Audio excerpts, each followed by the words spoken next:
yang dirasa udah tepat. Emang ini kudu memang udah bener nih gitu. Kenapa? Ya misalnya kebiasaan. Makan dikit-dikit.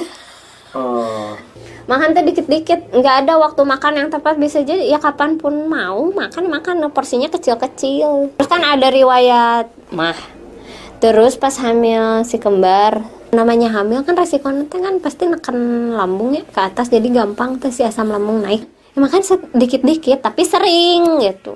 Jadi aman, selamat makan, tidak ada yang terbuang kembali, nggak muntah. Kebiasaan-kebiasaan pas zaman hamil Ali tidak semua bisa dipraktekkan. Kayak misalkan pas dulu zaman hamil Ali, pas bangun tidur misalkan makan kurma heula, kurma dulu. Abis itu seharian bisa aman, misalkan nggak ada muntah, nggak ada riwayat apa-apa lah, pokoknya aman lah gitu. Jadi pagi-pagi minum air hangat terus minum kurma, aman tuh sehari pas zaman Ali. Nggak muntah. Pas zaman si kembar beda kasus, sama aja muntah-muntah makan kurma kan. Memang pengalaman pas hamil si kembar itu membentuk kebiasaan-kebiasaan baru, kebiasaan makan. Kapanpun kamu lapar makan, karena kita tidak tahu apa itu akan selamat atau dimuntahkan kembali, jadi makan. Andai pun nanti muntah, ada yang dimuntahkan, soalnya kalau enggak perih kan, akhirnya sakit lagi. Jadi kecil-kecil, kalau misalkan nggak bisa makan nasi ya biskuit, apapun lah gitu, untuk menenangkan gejolak asam lambung yang dia menjerit-jerit. Tapi yang bagus di sabar lah ya. Ya karena kan challenging nak ngurus nggak toddler sih ya, Ali tuh prasekolah lah ya. Minuman nusuk diminum.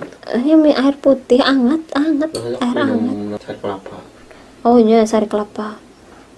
Tapi sebenarnya pas hamil kembar tuh lebih susah, karena tukang kelapa biarpun dekat, akannya pulangnya malam ya. Sulit itu. Mau dipraktekkan, ternyata emang udah bener itu gitu. Karena saya merasa tidak ada yang benar sampai saya kena burnout baru sadar kalau itu tidak benar semua. Ya lakukan apa yang waktu itu mampu gitu. Ya kalau nggak jangan dipaksa. Ketika dipaksa, akhirnya kan kita capek, emosi, pasti marah-marah gitu kan, jadi nggak sehat.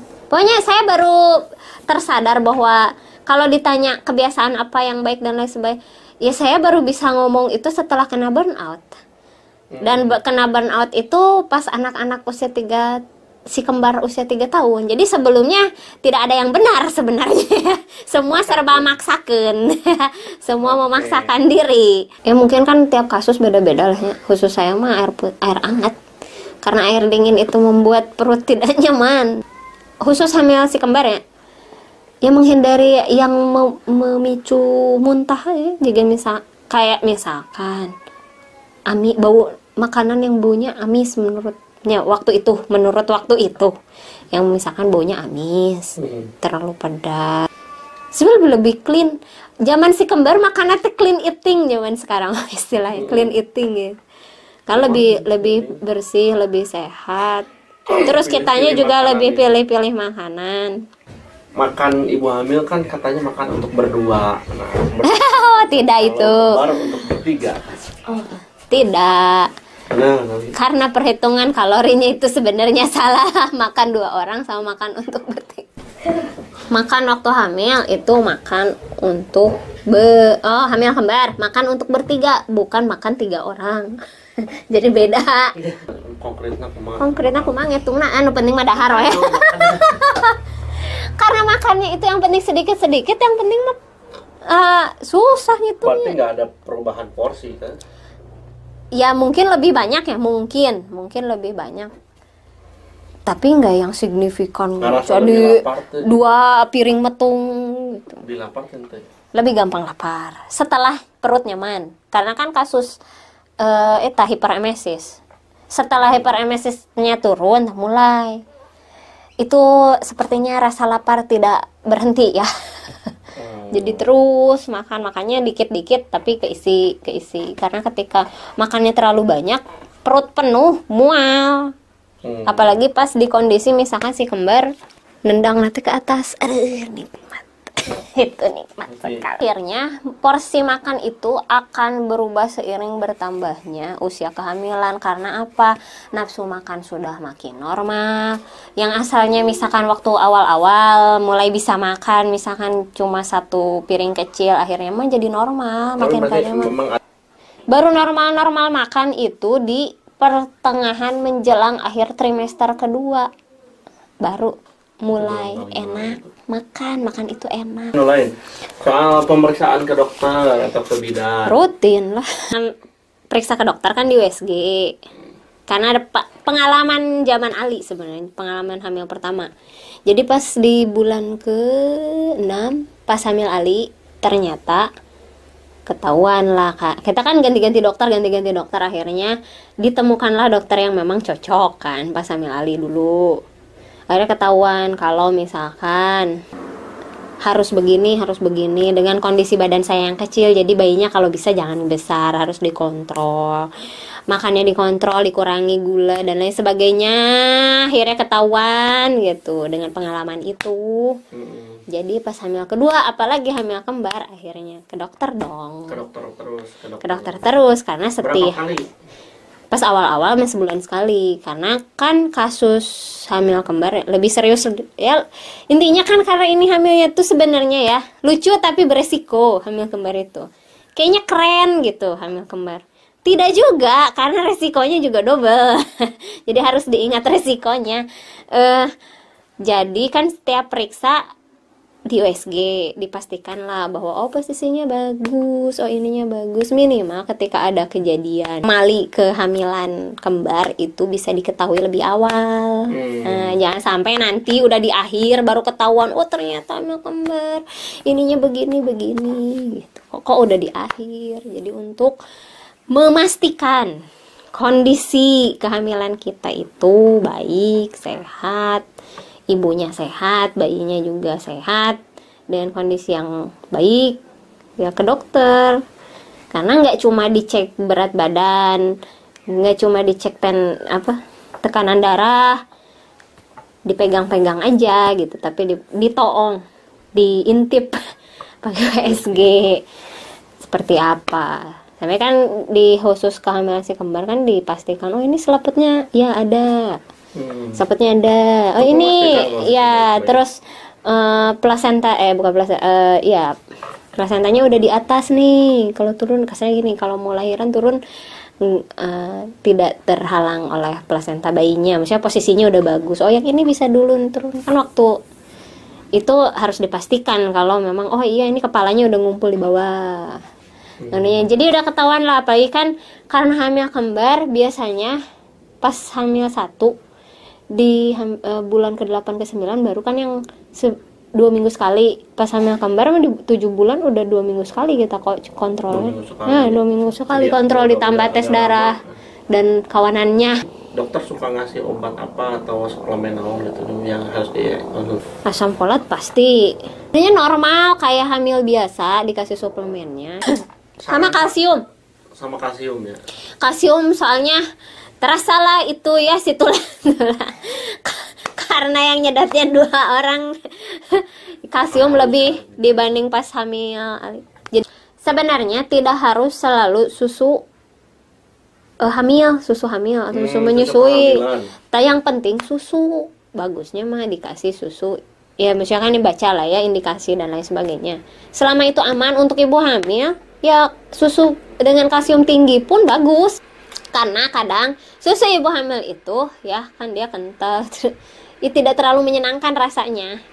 Saran yang paling sering disampaikan dokter buat ibu hamil yang baik?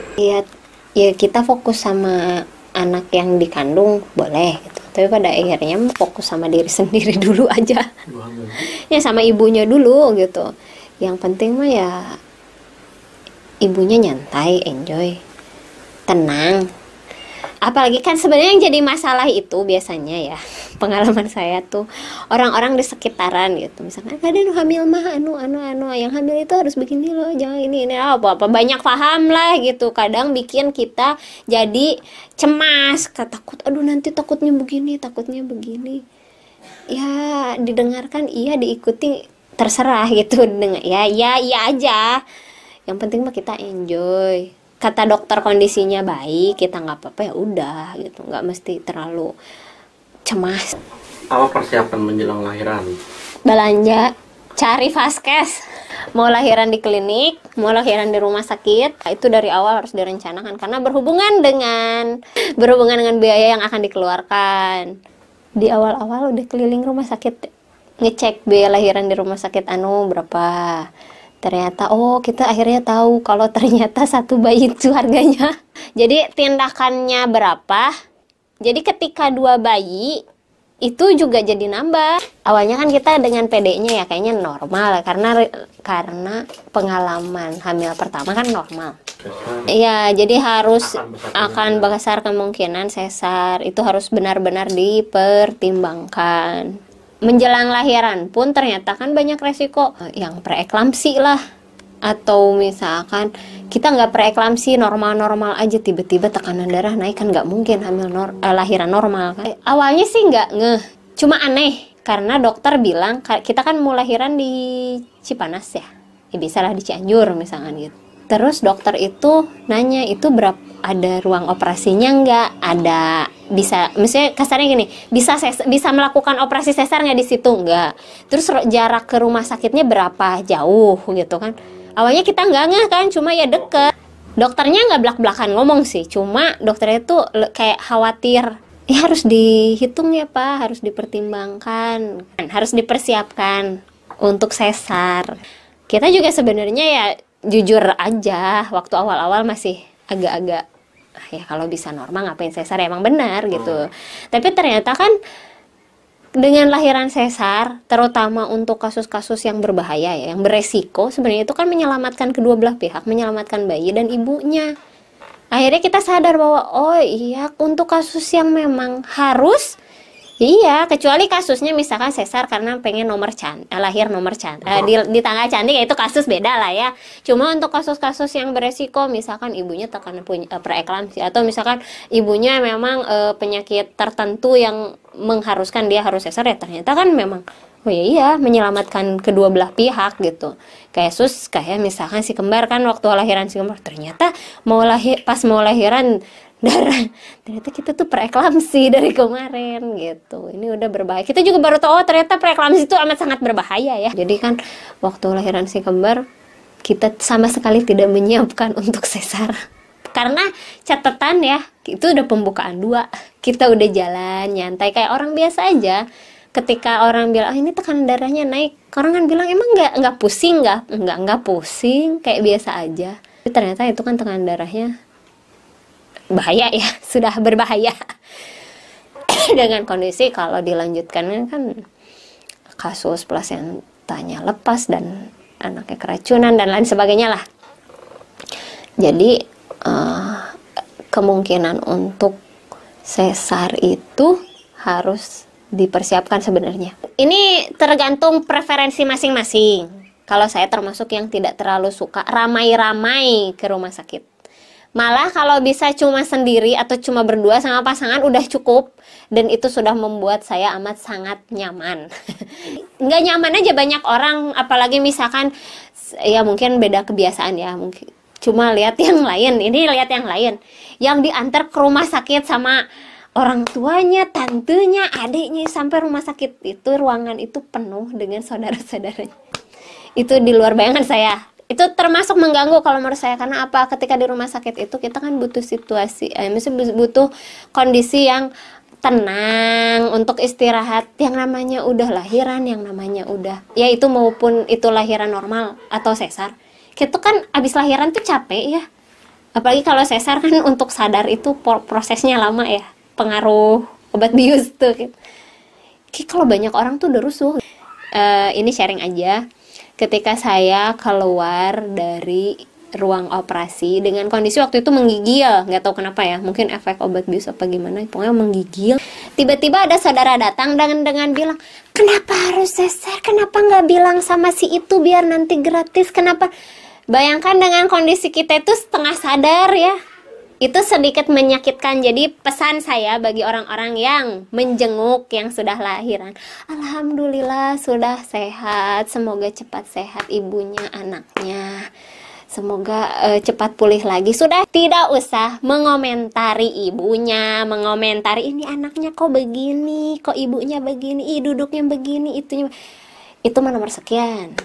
Udah diselamati, selamat sudah melahirkan dengan aman, dengan nyaman. Itu cukup gitu. Karena ketika kita dengan kondisi yang masih setengah, ya yang tidak fit lah ya, waktu itu kan tidak fit, terus dikomentari ini, itu tuh menyakitkan. Sekarang mah rame lah ya, mom shaming. Dulu saya mengalami itu gitu. Siapa sih yang mau sakit ya, itu kita tuh pengen itu yang lahiran cantik ya.